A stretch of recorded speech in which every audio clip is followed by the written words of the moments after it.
I've spent hours, as I do every day, preparing for this program. And what's interesting is not until about 5 minutes, maybe 10 minutes before the show, do all my thoughts congeal into what I want to say at the opening of a program.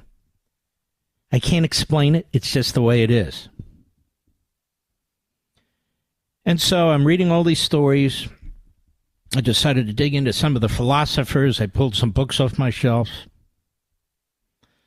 I went back and looked at Liberty and Tyranny, looked at some of the endnotes there, went back even further, then circled back to more events that are occurring today. And I got to thinking. Then I've written 10 bullet points here.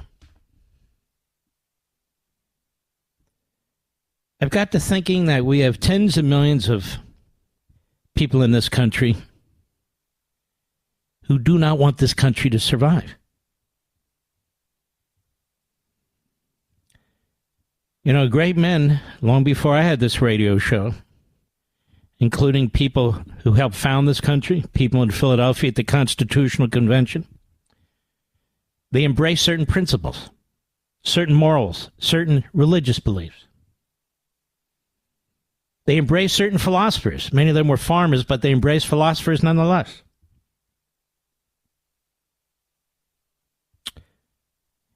And so I got to thinking. We literally have tens of millions of people in this country, citizens and non-citizens, who either want to destroy it or undermine it. We have a ruling class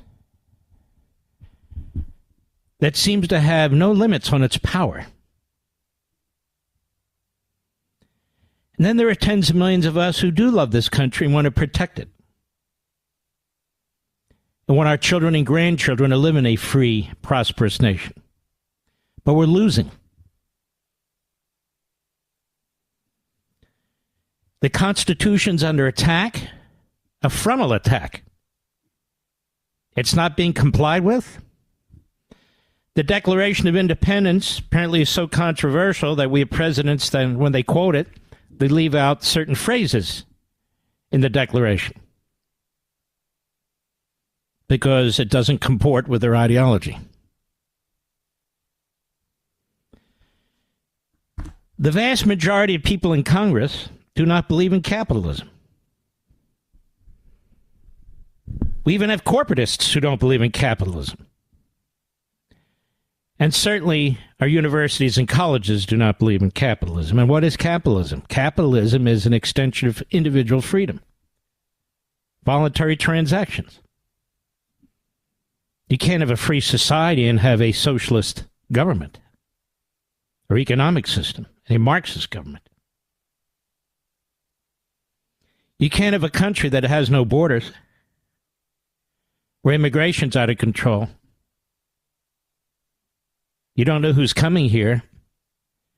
That turns the whole notion of borders and immigration on their heads. Immigration is supposed to be about improving our society, improving the standard of living for citizens who actually live here. Our representatives are supposed to represent us, not foreigners who they don't even know, who haven't even stepped foot in our country yet.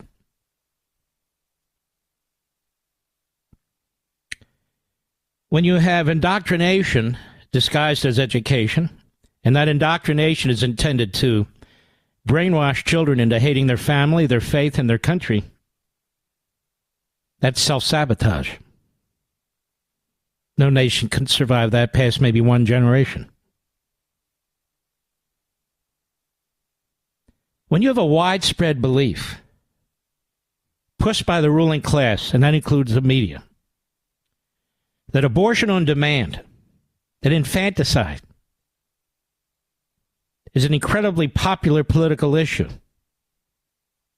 And this is what people want. This is what women want. Then you have a country that has no moral compass whatsoever.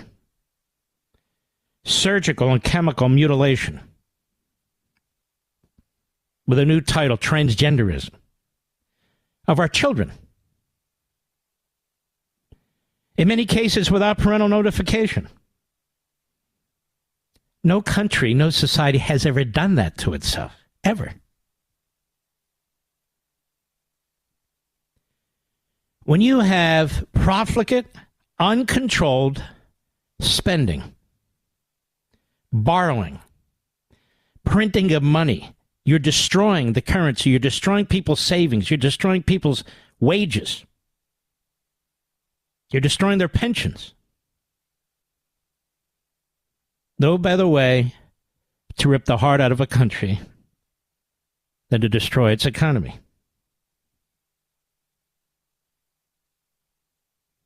This is where we are today. This is where we are. When you watch CNN and MSNBC and some of these hosts, when you read the New York Times and the Washington Post, when you listen to the media in this country, they're all in. Here's the thing. I'm a very blessed man. I have this radio platform with 14.5 million weekly listeners, millions more on podcast. I have a TV platform. I didn't seek it, but Fox gave it to me, and then wanted another night on the weekends. Millions more people. So there's communication like never before. And for me, obviously, I take that responsibility very, very seriously. And then, of course, I write these books so I can do a deep dive on these subjects. There's over 300 million people in this country. I don't even come close to reaching all of them. Despite my radio syndication, despite the TV shows,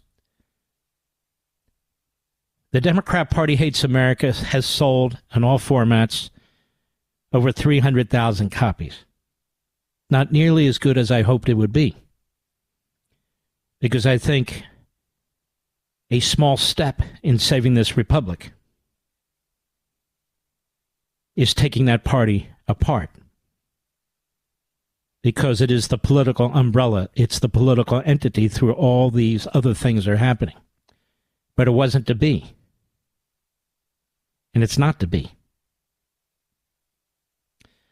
Then I got to thinking before I came on the air of Athens. The collapse of Athens. The collapse of Rome. And I thought to myself, and I noted here, more people live under tyranny than live under freedom today. More people have always lived under tyranny than under freedom. The two republics that preceded us didn't last that long. The Roman Empire lasted over 1,000 years, but the Roman Republic lasted about 450, 500 years. None of them last in perpetuity. And neither will our country.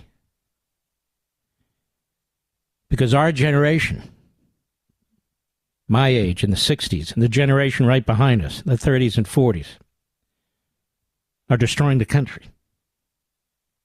I'm not saying you are, obviously.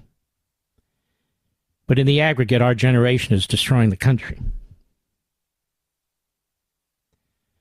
We inherited such magnificence.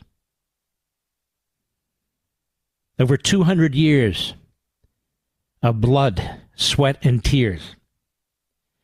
Over 200 years of wars for our freedom and our security.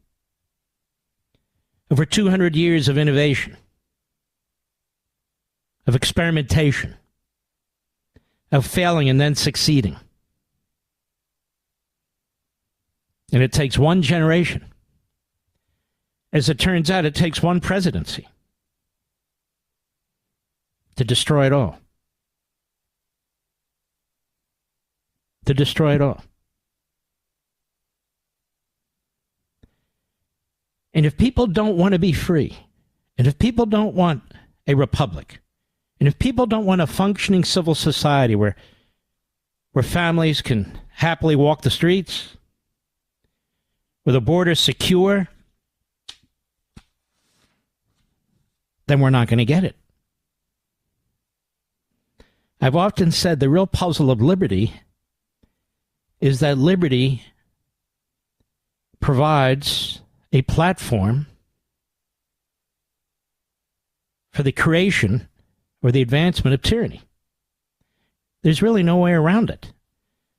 The framers knew this. This is why they created a fairly complex and complicated governing system. But those who do not embrace it, those who are tyrannical or totalitarian in mindset, whether they be Marxists or Islamicists, they exist to destroy those complexities. Because they want to centralize power, impose their will, and enslave you in one form or another. And that's what they're doing. You feel powerless because more and more you are powerless. Everything from what kind of automobile you can drive, what kind of food you can eat, your appliances in your home, how you're going to raise your children, how your neighborhoods are being destroyed with wanton criminals coming across the border, and the nation is not protecting you. They're not protecting you in the streets. All this going on, and the major issue is abortion. I'm defining to you that a country that is dying. I can come on here with a happy face, tap dance all over the place. I can do that, but I can't live with myself. I'll leave it to others to put a smiley face on this. Obviously, we keep fighting. Obviously, we push back. Obviously, we never say never. But it doesn't help anybody, especially those of us who love this country and freedom, to fool ourselves. And this is why you see what's going on in the streets, where we are breeding human beings in our colleges and universities to embrace genocidal atrocities. That's pretty sick.